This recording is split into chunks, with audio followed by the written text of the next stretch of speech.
Yan oh. Yung anong tawag niya? Puffer mushroom. Yan. Hanggang ngayon nabubuhay. Yan.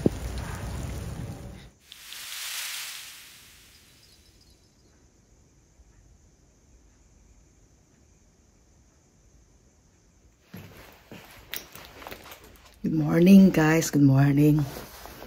Wala ako sa forest kasi papasok pa ako ng trabaho ngayon. It's 6:30 in the morning. Pero pa kayo narinig? Tahimik po dito sa amin. Oo. So, ganon. Tahimik. Maulan. Madilim. Dito sa labas. Ayan. Try nyo. Maulan. Ganito po lagi dito sa amin. Pag dark autumn. Ito ang bago mag-winter. Ito ang weather. Pag lahat ng mga dahon mga laglag na, so it's time of na madilim talaga kasi yung November tinatawag dito Marasco, means parang it's time for yung pinakatahimik at saka pinakamadilim. Sa camera ko lang maliwanag, but actually in reality madilim siya. It means itong phone ko maganda kasi mas maliwanag siya dito, tingnan. So ayan guys, talagang magtatrabaho tayo. Yan ang main reason natin bago tayo gumising. Yung good morning cat, yung pusa nasa balkon na nakatingin. Sino yung nag-iingay? Ako lang. Pero anyway, lagi namang masaya yung puso natin kahit ganitong weather. Ganyan tayo kahit walang pera, laging nakasmile. So ayan, yung parking area namin is medyo lalakarin, about 100 meters lang naman siguro. Ganito sa amin, hindi yung sa iba siguro na paglabas mo ng pintuan ka diretso. Sa amin hindi po. So, a good exercise naman. So, ayan. Meron akong heater dito. Yan, oh. Good for the engine. Kasi malamig. Lalo na sa winter. At saka, pag may snow, maraming snow, hindi ka matagalan sa paglilinis ng sasakyan mo. Kasi dito sa Finland, makapal talaga yung snow dito pag winter. So, para hindi ka mabutan sa ilang oras. Pag may heater ka sa labas, ganito, during thick winter, magme-melt agad yung snow. Pag lalagyan mo yan. Kasi may timer yan. So, it takes like around 2 hours. Pero may break. Yan. Mag-break siya. So, ayan. Pasok tayo trabaho. Yan ang heater ko. Ayan, ganito tayo sasakit. Ito yung favorite na kariton ko. Yan ang heater. Kita nyo? Yan. Yan ay maglabas ng mainit na hangin para yung glass ng window magme-melt yung snow. At sa ngayon, mainit sa loob. So, di ba? Maganda yung magtatrabaho ka na hindi malibig while driving. Oo. Ayan, we gotta go. Parang may tao yung ko.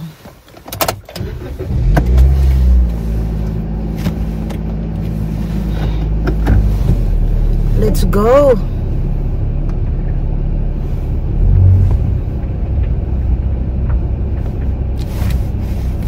Hirap pag maulan. It's not nice to, lalo na pag hindi mo makikita masyado kung may sasakyan ba. Kasi blower yung tapos madilim pa. Ganito talaga ang buhay. You have to work. So kahit saan man tayo, siguro yung iba sabi na ang ganda ng buhay dito. Maganda yung kungay kasi yung income mo, it change to peso, malaki yan. Pero pagsabihin mo naman sa pagtatrabaho, hindi po easy kahit may sasakyan. I will not say po na like a twinkling of an eye, pwede ka na makasahod agad. Hindi po talagang normal naman kapag magtatrabaho tayo na we will use our strength, our power. Tapos yung weather, ganitong weather, nako, kung may sahod pa yung nasa bahay lang manonood ng TV, siguro maraming gusto niyan. Kasi sino namang gusto lumabas pag ganitong weather? Hindi po ako nagre-reklamo, ha. I'm just telling you, explaining to you kung gaano ka hirap pag ganitong panahon magtatrabaho dito. Madilim. Buti na lang meron akong sasakyan. Kasi sa mga walang sasakyan, anyway, may mga bus dito pag nandito ka sa Usima or urban or suburban or na mga lugar, marami namang choices, bus, train. Dito wala lang tram, pero sa Helsinki is po may tram. Pero kahit na may mga ganyan, hindi ibig sabihin na mabilis, kagaya ng sasakyan mo na diretso ka sa workplace mo. So ano pa yan, mag stop ka pa bago ka makarating sa workplace mo. So sa akin, grateful akong may kariton, pero hindi ibig sabihin na kasi marami kasi magsushow, kailangan malaking sasakyan, kailangan pinakamahal, kailangan pinakabagong sasakyan. Sa inyo yun, sa amin practical yung buhay namin, ang sa amin lang gumagana, walang problema yung sasakyan. Wala akong malaking maintenance sa aking sasakyan, awa ng Diyos. Wala akong gasolina na kailangan na bilis maubos. Anyway, yung sasakyan ko ay gasoline saver. Kaya yung tax ko rin maliit lang sa sasakyan ko. Kasi pag malaki yung sasakyan mo, malaki din yung tax. At saka alam nyo ba, hindi yung ibig sabihin na marunong ka na mag-drive, easy to go na lang.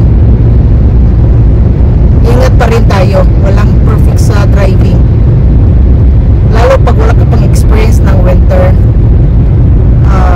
That would be challenging kung for the first time. I will congrats to everyone who will gonna face a new first time will drive winter na freezing. Okay lang pag malapit, pero pag malayo yung travel mo, more than 50 kilometers, ingat-ingat po tayo. Hindi po natin alam kung anong meron dun sa mga daanan. Kasi lalo na pag sa outside urban, yung mga malalaking daanan, walang mga ilaw yan. Yung tinatawag dito na motorite, walang ilaw yan. Walang ilaw, madilim. Kaya nga, it's really important na yung sasakyan mo, i-check mo talaga na yung ilaw ng mga sasakyan mo is normally working. Kasi pag nasa motorichika, anyway, dito naman may protocol din sila naman na pag winter season, idadrop nila yung speed limit. Kasi alam nila kung ano kahirap yung magdadrive ka, kaano yung danger na meron. So pag summertime, 120 kilometers per hour. Pag winter, it will drop to 100 kilometers per hour. Pero mabilis pa rin yun. Tapos pag malayo yung bahay mo sa trabaho mo, so you have to come early. Ang mahirap niyan, maglilinis ka pa ng snow, pala ka pa ng snow. Oh my God. Pagdating mo sa work mo, lubat ka na. Kasi ako, maglilinis ako sa sasakyan ko, nakakapagod. Sasakyan lang lilinisan. Lalo na pag whole driveway mo, lilinisan mo, tapos sa daanan din kung saan ka magdadrive, o wala pang in the morning, wala pang nagpa-plow sa kalsada. So it's a risk and heavy job. Hindi ka makapag-drive ng normal pag may makapal na snow. Marami kang kailangang iingatan kasi sa slippery, sa mga falling snow, ganon. So ayan, So by the way, malapit na lang ako sa work ko. Malapit lang talaga naman yung sa work ko. Tinatamad lang. Anyway, hindi tamad. Pero, well, we'll just enjoy the opportunity. At least, makukuhanan yung pagod mo sa, sa travel. Kasi nakakapagod din yung, by bus o by car. Lalo na pamalayo. So, hindi ko pwedeng ipapakita kung saan ako nagtatrabaho. I am so careful for that. Marami akong nakita mga Pilipino na nagsasayaw sa workplace, naka-uniform pa. Ang problema niyan, baka may na makadiscover sa inyo. Baka sabihin nila wala kayong ginagawa kundi nagda-dance lang kayo sa workplace. Private kasi dito eh. Mga tao dito is very private. So, wala tayong paalam na makukuha. Ito lang papuntang work. So I'm in the parking place. So let's continue later. I've done my work today. Uy. Grabe, walang katapusan yung ulan. Alam niyo ba? Grabe, makulimlim. Ganito talaga ang buhay sa Finland. So pauwi. So keep safe sa lahat.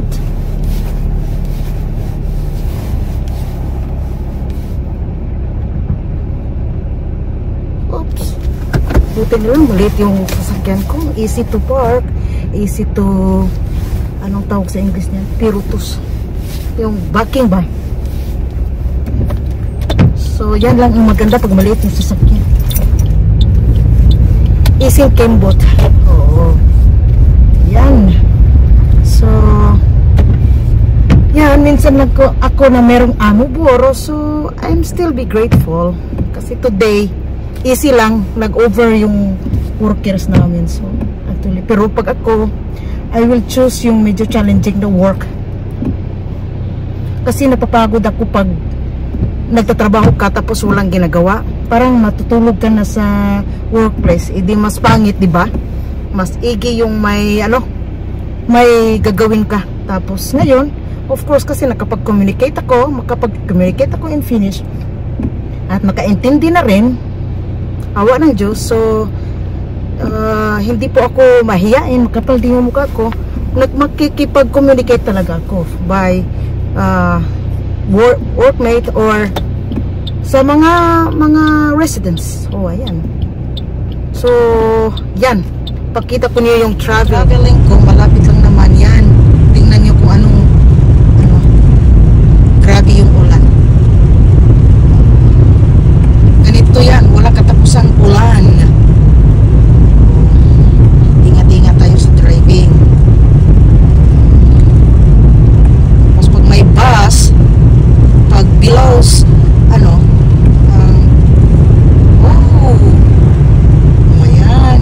giveaway tayo, or pag requirement kasi sa bus na sila yung paunahin mo pag galing stop. So ganyan, or you have to giveaway. Alam nyo guys, may nag-overtake. Ang bilis niya, payugot yung sasakyan niya, pula din. Nag-overtake siya. Tapos ako, nakita ko ang tagal ng traffic, taas ng traffic. The same way kami pa left, pero anong nangyari, kabisi niya. We're still waiting kasi red light eh. Mag-iingat tayo kasi may mga drivers talaga na easy lang ng overtake. Meron na rin yan dito sa Finland. Oo. Pero at least dito aware kami dito sa mga penalty. Aware kami sa mga traffic rules. Hindi yung kagaya sa atin na makakuha ng driver license pero hindi marunong mag-drive. Dito, hindi ka pwedeng mag-drive pag wala kang driver license. Lintik ka, mag-drive ka, wala kang license, kawawa ka. Baka the whole life mo, hindi ka na pwedeng mag-drive. So, follow rules talaga dito. Yan ang maganda pag follow rules. Hindi walang yung sa Bisaya ba, maggara-gara, patakag dagan. Instead straight ang yung daganan at kilid mo dagan. at ning nga na ba. Ganon talaga ang buhay. O ayan. Tingnan nyo yung daanan. Oo. Pero hindi ako laging kumukuha ng video pag nag-driving. FYI, hindi po. I make sure na safe. Lalo na yung bago akong driver, hindi po ako kumukuha.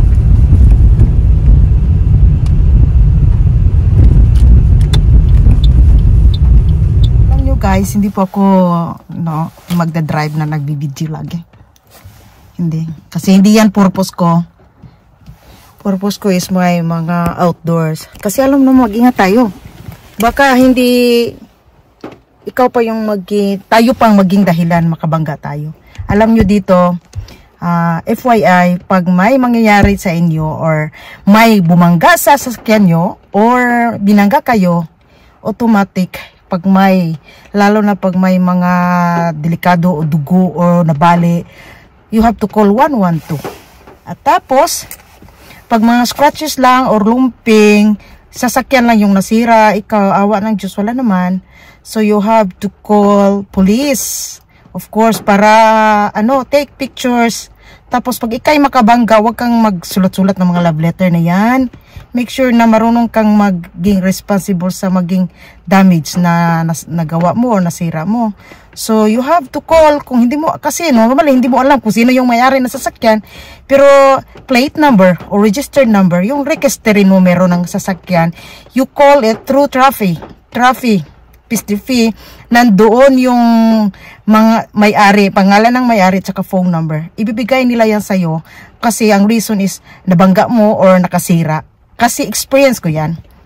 Nabangga yung sasakyan ko na scratch. So, I call Trafi. Oo.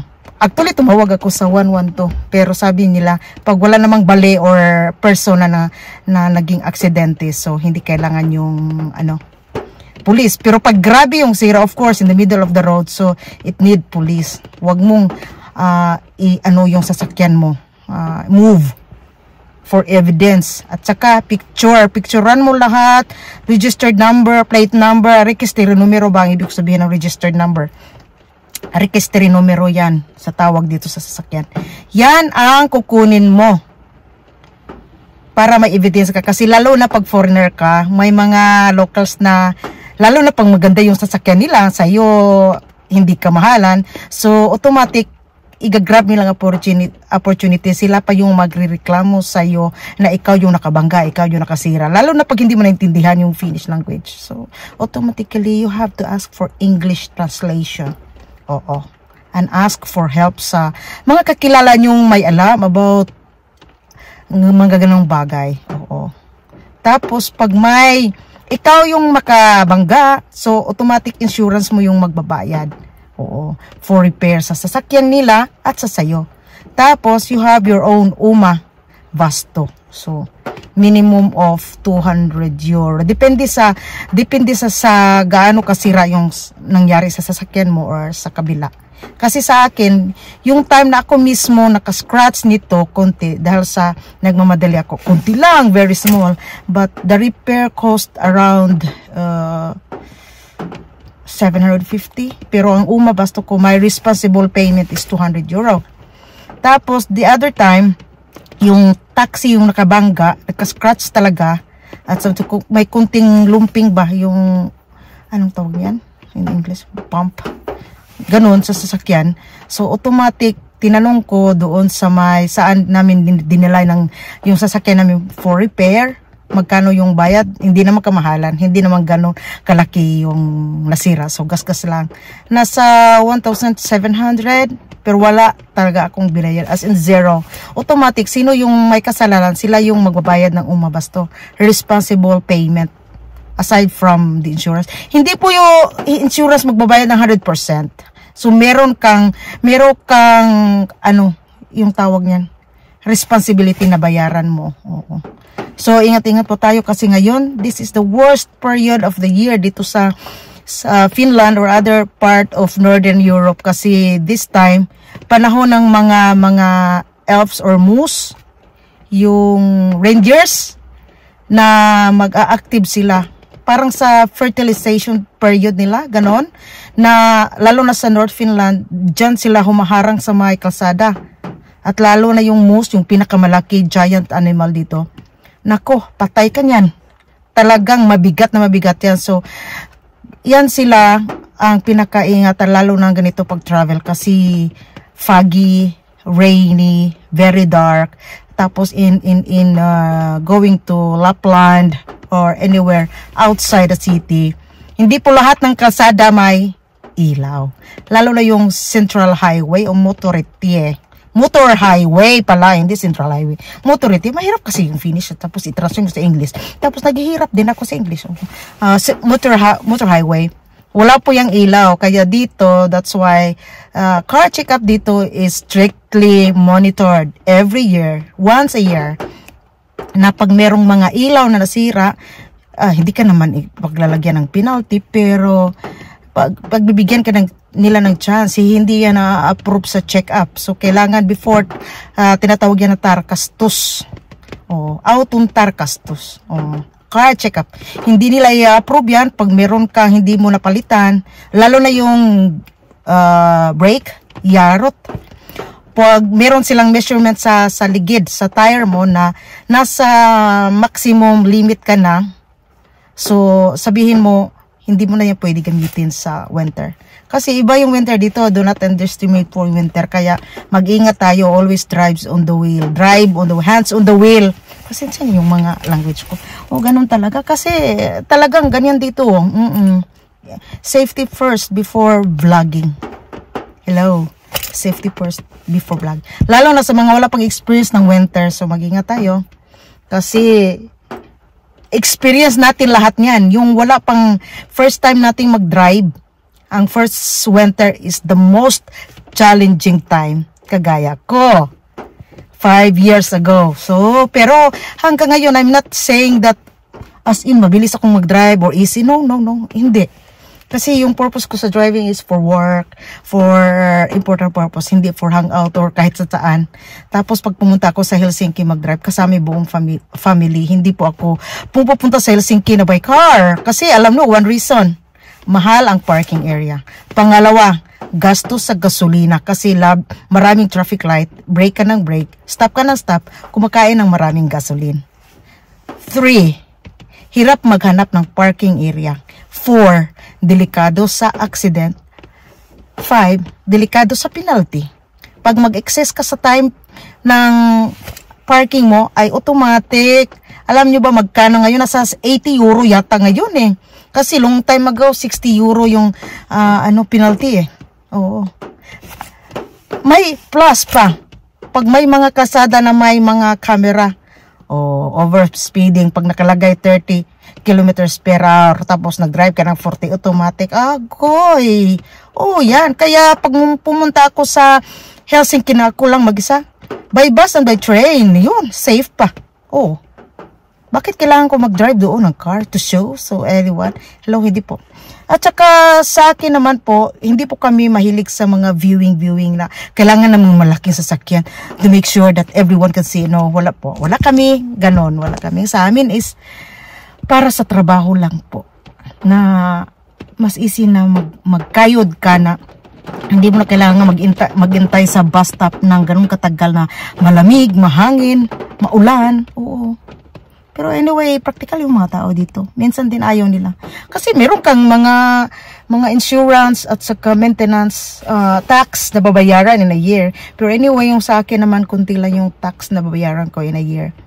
Around, nasa mga 400 euro. Kasi, depende yan sa sasakyan mo. At anong tawag niya? Saan yung year, edad ng sasakyan mo? Pag hindi ganun, halimbawa, ganun ka matanda kahit anong branded pa yan, BMW or Audi or Mercedes-Benz pa yung sasakyan mo, pero nasa 1989, 1990, kumakain ng maraming gasolina, malaki yung tax niyan. Hindi kagaya ng mga bago ngayon na hybrid or halimbawa yung electric car, mas konti lang talaga yung tax nila. Pero sa akin naman, okay naman yung tax ko eh. Yung tax ko a year below 200. Tapos, pwede mo yung bayaran for 4 times. Yung deduction ba? Yung kalahati-kalahati or 1/4 pala. Kasi kanilya usa. O, di ba? So, ganon. So, sa amin po, simpleng buhay, hindi po ganon ka easy mabuhay dito. Pag ganito, wala kang magagawa sa labas ng bahay. Hindi, ganito, pag ganitong weather, mas okay na work ng work. Para sa summertime, free ka, holiday, enjoy na naman. Kasi dito, may benefits din eh. Kasi dito, alam nila, naintindihan nila, the weather is worse during autumn, winter. So, sa summertime, binibigyan yung mga workers ng opportunity by law na you can go for a holiday with pay. Kasi pag yung trabaho mo everyday, it will count for 1 year. You get how many? Like, 20 days? Sa ngayon is 20 days na eh. Lumiliit pag bago ka. Oo. Hindi ka gaya dati, 2.5 day ang makukuha mo sa isang buwan. Pero sa ngayon, 2 days na lang. Nagbago sila, nagdi-decrease sila. Siguro dahil din sa mga pangangailangan, hindi na ganun karami yung nila ngayon na anong tawag niya? About economy also. Alam mo na, marami ngayong nangailangan ng tulong. So, they try to minimize also the benefits. Pero sa amin yun.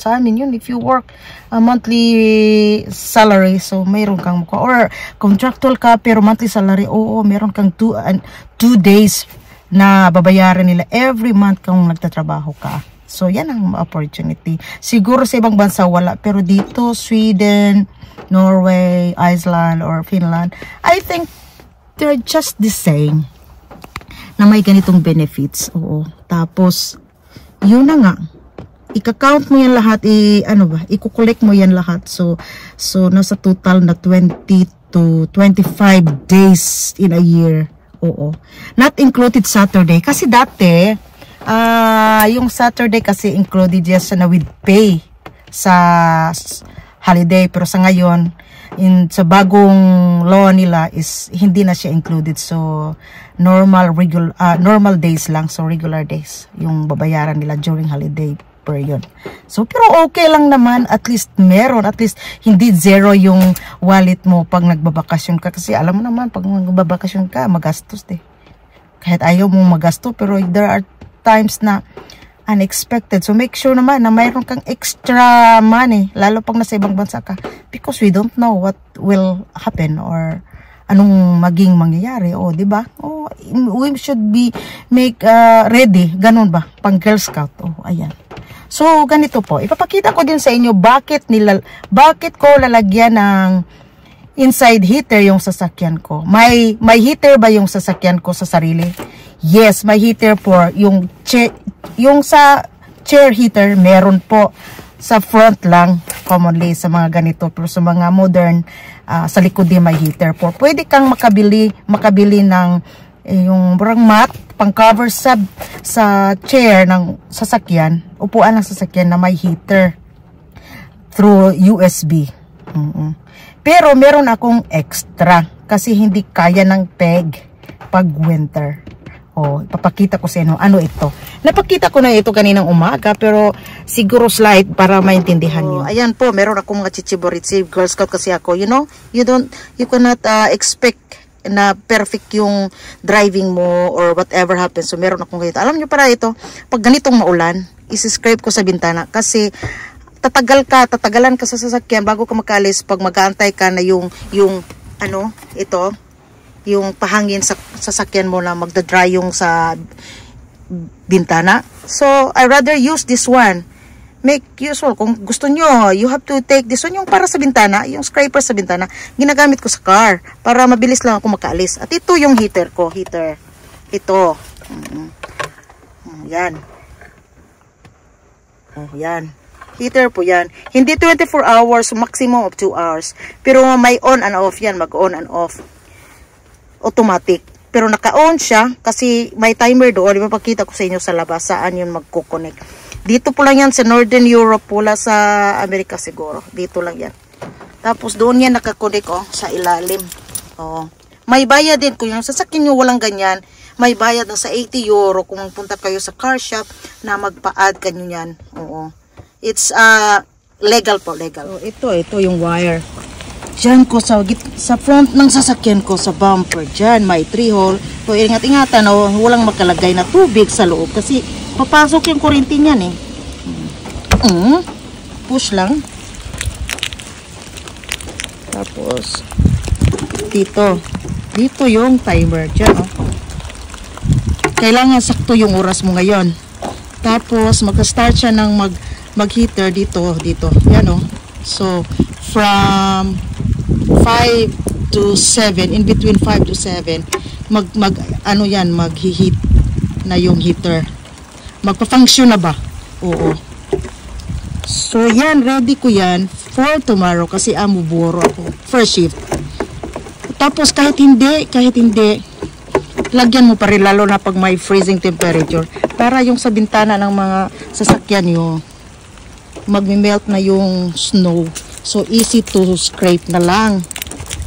Tapos, one reason, kung hindi nyo gagamitin yung heater sa loob na pinakita ko sa inyo, pwede nyo itong i-off, pero yung wire niya, pwede nyo pa rin ilagay para sa engine. Para yung engine nyo mas komportable at easy to use. Kasi, alam nyo ba yung external heater na ganyan?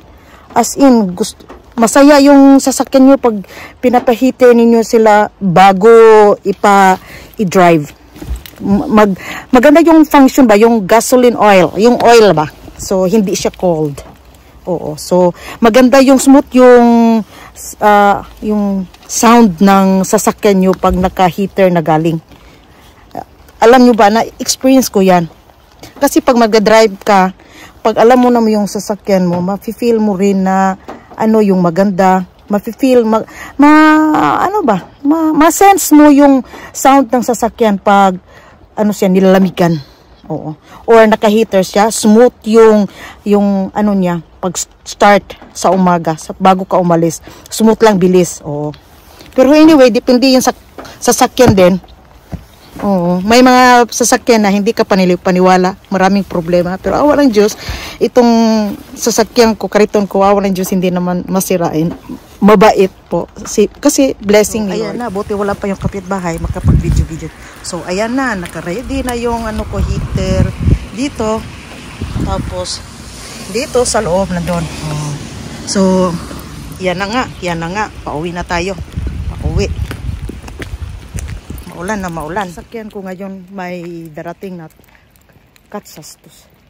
Taharkastos, katsastos, the same. O katsastos. Yeah. Within this month. Oo. So, hopefully walang problema. Pero anyway, naka-change na ako ng tire. Sa winter tire. Kasi the last year, katsastos. Nasa lang siya. Yung limit niya ba, nasa maximum limit na. So lang, just for last year. So, yan ang gasto. Kasi kailangan mo nang bilhan ng bagong tires. Okay na, pag wala tayong trabaho, hindi na tayo kailangan magkaroon ng sasakyan. Wala tayong pambayad Oo. Kasi okay lang naman walang sasakyan Kasi, giubak na po ko. Sige po ko ubak lang. Meron naman silang train, trams, bus dito lagi. Tapos by phone lang sa Subilos, sa apps mo lang makikita kung anong oras darating, kailan ka alis, alam mo na kung anong bus number. Yan ang super easy dito. Pero ang problema lang, lamig, maulan. Oo. Oo. Tambok face. Oo. Pero salamat sa panonood. Thank you for watching, guys. Walang mushroom yun. Meron pa pala. Ayan. Yan, yung anong tawag niya? Puffer mushroom. Yan. Hanggang ngayon nabubuhay. Yan. Wala nang iba. Tingnan nyo man ang daan. Oh, yan, grabe sagbot, papasok pa rin yan. At ito naman, yung silhig. Yan. Panglinis sa sapatos para pagpasok mo sa bahay, wala nang mga dumi-dumi.